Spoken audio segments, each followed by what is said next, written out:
হয় আজি বিশেষকৈ আমাৰ আজমল ফাউণ্ডেশ্যন তথা আজমল ছুপাৰফুৰ্টিৰ কাৰণে অতি গৌৰৱৰ দিন যে যোৱাকালি MBBSৰ ৰিজাল্ট অসমত ঘোষণা কৰা হৈছে আৰু ইয়াতে আমাৰ প্ৰথম বেচৰ 16জন ষ্টুডেণ্টে MBBSত স্থান পাইছিলে।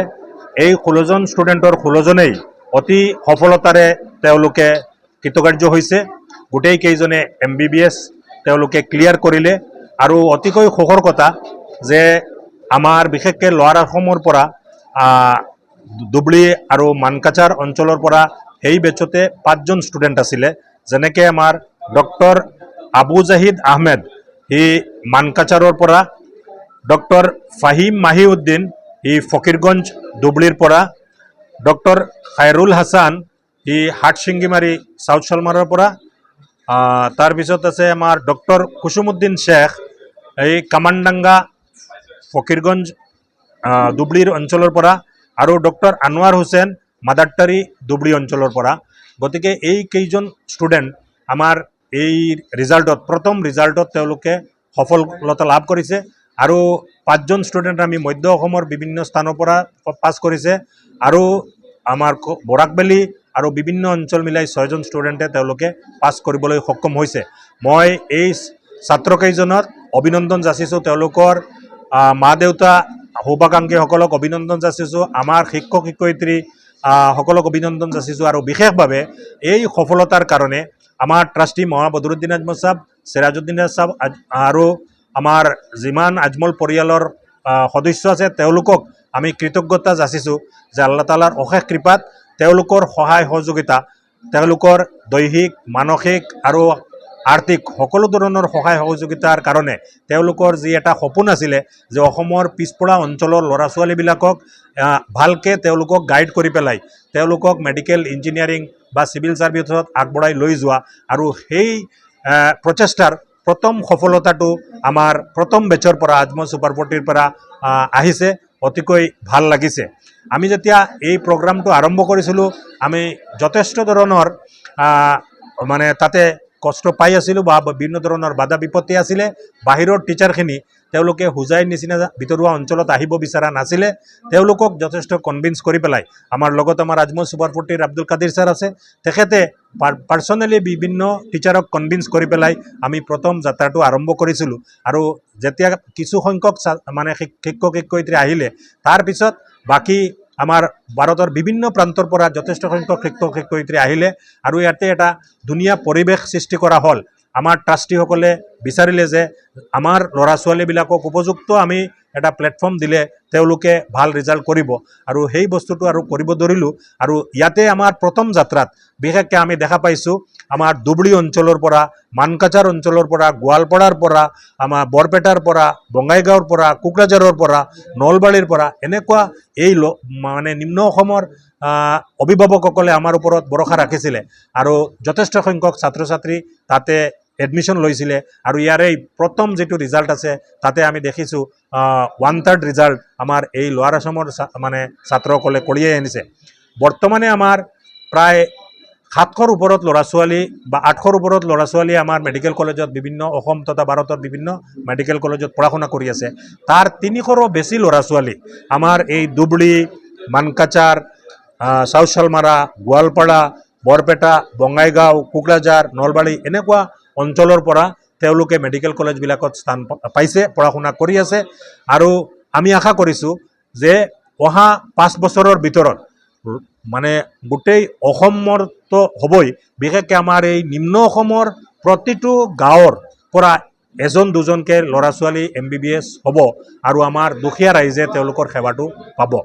এই দিশত বিশেষকৈ আমি আমাৰ ট্ৰাষ্টি মৌলানা বদৰুদ্দিন আজমল সাহেব, চিৰাজউদ্দিন আজমল সাহেবক কৃতজ্ঞতা জনাওঁ যে তেওঁলোকে আমাৰ বাৰে বাৰে আহে, যেতিয়া তেওঁলোকে আহে তেতিয়া আমাৰ ছাত্ৰ ছাত্ৰীসকলৰ লগত বহে, উৎসাহ যোগায়, আমাৰ টিচাৰসকলক বহে, তেওঁলোকৰ অসুবিধাটো কি তেওঁলোকো বুজাৰ চেষ্টা কৰে আৰু তেওঁলোকে সদায় এটা অৰিহণা যোগোৱাৰ কাৰণে আজি আমাৰ ছাত্ৰ ছাত্ৰী শিক্ষক শিক্ষয়িত্ৰী সকলোৱে একেযোগে কাম কৰাৰ কাৰণে ইমান ডাঙৰ এটা সফলতা আমি লাভ কৰিব পাৰিছোঁ আৰু তেওঁলোকক বিশেষভাৱে ধন্যবাদ যাচিছোঁ।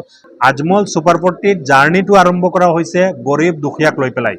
যি 40জন আমি মানে ষ্টুডেণ্ট প্ৰথমতে লৈছিলোঁ, মই কৈছোঁ তেওঁলোকক এটকাও দিব পৰা নাই। ইভেন গাৰ্জিয়ানে গৈছে ল'ৰা ছোৱালী থ'বলৈ, তেওঁলোকক ভাড়াৰ পইচাখিনি আমাৰ ফালৰ পৰা দিয়া হৈছে। এনেকুৱা তেওঁলোকে এটা টকা, আজি 5জন যে মেডিকেলত মানে স্থান পাইছে, আপোনালোকে ব্যক্তিগতভাৱে সোধক, এটা টকা দিয়া হোৱা নাই, উল্টা তেওঁলোকক বিভিন্ন ক্ষেত্ৰত তেওঁলোকক সহায় সহযোগিতা কৰোৱা হৈছে। এই যে 40জন, নেক্সট ইয়াৰত আমি 40জনৰ পৰা বঢ়াই পেলাই 80জন কৰিছোঁ। 80জনক 100% আমি মানে 40জন ল'ৰা 40জন ছোৱালীক 100% ফ্ৰী, মানে 100% পঢ়িলে বেলেগ ইনষ্টিটিউশ্যনে খালি কোৰ্চ ফিটো যিটো এইটো ফ্ৰী দিয়া মতলব 100%। আমাৰ ইয়াতে কোৰ্চ ফ্ৰী, টকা খোৱা ফ্ৰী, তেওঁলোকৰ ষ্টাডি মেটাৰ পৰা আৰম্ভ কৰি মানে 300% আমি ফ্ৰী দিওঁ। তাৰপিছত এই 80জনকো দেখা গৈছে, ইয়াৰ পিছতো বহুত ল'ৰা ছোৱালী ভাল ভাল ৰিজাল্ট কৰি আহিছে, তেওঁলোকেও আমি দেখিলোঁ ঘূৰাই দিবলৈ কেনেকৈ হ'ব, তেওঁলোকৰ পৰা বাঢ়ি 80 আকৌ ডাবল কৰি 160 ষ্টুডেণ্ট কৰা হৈছে। এতিয়া 160টো লিমিটেড হোৱা নাই, 160ৰ ওপৰত এনেকুৱা বহুত ল'ৰা ছোৱালী আছে যিসকলে 90% স্ক'ৰ কৰি আহিছে, এটকা দিবলৈ নাই তেওঁলোকক। মানে প্ৰতি বছৰে আজমল ফাউণ্ডেশ্যনত 200-250ৰো বেছি ল'ৰা ছোৱালী 100% নহয় 300% তেওঁলোকক ফ্ৰী পঢ়া শুনাৰ ব্যৱস্থা কৰি দিয়া হয়। ইয়াৰ উপৰিও যথেষ্ট ল'ৰা ছোৱালী, কেইবা শ ল'ৰা ছোৱালী আছে যিসকলক টকা খোৱাৰ পইচাটো তেওঁলোকে দিয়ে, মানে কোৰ্চ ফি নিদিয়ে। মানে আপুনি ছুপাৰ 40ৰ যিমান ষ্টুডেণ্ট আছে তাৰ এনেকুৱা পাব 1/3 ষ্টুডেণ্ট পাব যিসকলে কোৰ্চ ফি বিলকুলো নিদিয়ে। তাৰ মানে বহুত ষ্টুডেণ্ট আছে যিসকলে মাত্ৰ খোৱাৰ পইচাটো দিয়ে। আৰু যিসকল পইচা মানে আমাৰ গাৰ্জিয়ান অভিভাৱক আছে, তেওঁলোকৰ চাকৰি আছে, ব্যৱসায় পাতি আছে, তেওঁলোকৰ পৰা আমি ফুল ফিজটো লওঁ। এই ফুল ফিজটোৰ মানে বিয়পাই মানে মানুহে ভুল এটা ধাৰণা দি আছে। আজি আমাৰ লাখ লাখ টকা দি পেলাই চেলাৰী দি পেলাই আমি টিচাৰসকল বাহিৰৰ পৰা আনিব লগা হৈছে, আজি বিল্ডিংবিলাক আমি ভাড়াত ল'ব লগা হৈছে। এইখিনি বস্তু আমাৰ ট্ৰাষ্টিসকলে ছাপোৰ্ট কৰি আছে, কিন্তু তাৰ এটা সীমা আছে। ব্যক্তিগতভাৱে বা এটা কোম্পানীৰ পৰা কিমান সহায় সহযোগিতা কৰিব। গতিকে আমি বৃহৎ সংখ্যক ল'ৰা ছোৱালীক হেৰি কৰিবৰ কাৰণে যিসকল স্বাৱলম্বী বা যিসকলৰ আৰ্থিক অৱস্থা ভাল তেওঁলোকে ফুল ফিজটো দিয়ে। বাকী আমাৰ বেলেগ বেলেগ হেৰি আছে, 300% মাফ, 200% মাফ, 100% মাফ, মানে 100% কোৰ্চ ফি তেওঁলোকৰ কাৰণে মাফ। ইয়াৰ উপৰিও বহুতে 50% কোৰ্চ ফি দি পঢ়া শুনা কৰি আছে, বহুতে অকলে খোৱাৰ পইচাটো দি পেলাই পঢ়া শুনা কৰি আছে, বহুতে অকলে থকাৰ পইচাটো দি পেলাই পঢ়া শুনা কৰি আছে। গতিকে মানুহে এই মানে ভিতৰৰ কথাখিনি নাজানে, বাহিৰত কিছুমানে ব্যক্তি স্বাৰ্থত এই বস্তুটো বা ৰাজনৈতিক স্বাৰ্থত এই বস্তুটো প্ৰপাগাণ্ডা কৰি পেলায়।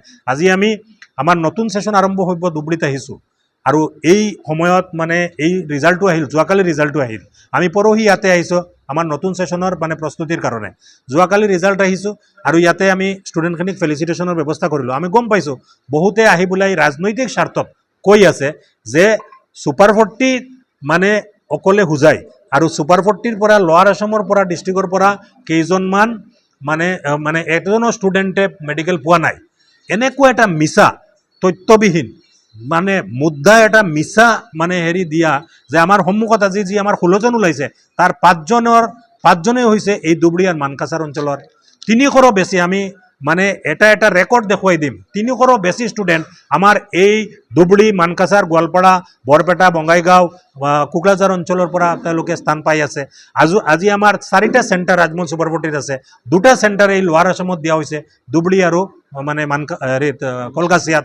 গতিকে এই এটা ভুল ধাৰণা বিয়পাই দিয়া হৈছে ব্যক্তি স্বাৰ্থত বা কিছু অনুষ্ঠানে তেওঁলোকৰ মানে আনুষ্ঠানিক স্বাৰ্থত এই ধৰণৰ এটা ভুল মানে ব্যাখ্যা দি পেলাই মানুহক বিভ্ৰান্ত কৰা হৈছে। সম্পূৰ্ণ পিকচাৰটো বেলেগ। কাৰণ মানে ডাউট থাকিলে আমাৰ ওচৰত যাব পাৰে, আমি 100% দেখাই দিম। অসমত নহয়, ভাৰতৰ ভিতৰত এনেকুৱা মানে সহায় সহযোগিতা গৰীব দুখীয়াৰ কাৰণে সহায় সহযোগিতাৰ ব্যৱস্থা ক'তো নাই।